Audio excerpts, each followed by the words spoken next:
আমি আজকে আবার আপনাদের কাছে দুপুরের রান্না নিয়ে ফিরে এলাম। তো আজকে আমার মেয়ের শুভ জন্মদিন। তো মেয়ের জন্মদিনে আমি বেশি কিছু করতে পারিনি, যেটুকু আমি আয়োজন করেছি সেটুকু আপনাদের কাছে আমি তুলে ধরছি। তো আমি প্রথমেই এখানে করে নিয়েছি গরম গরম ভাত,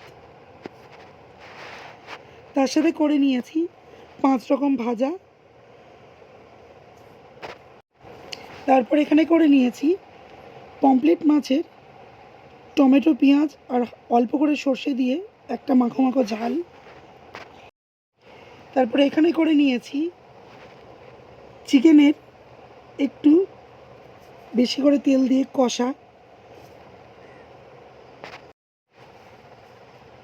এখানে করেছি পায়েস, কাজু কিশমিশ দিয়ে, খোয়া ক্ষীর দিয়ে পায়েস করেছি।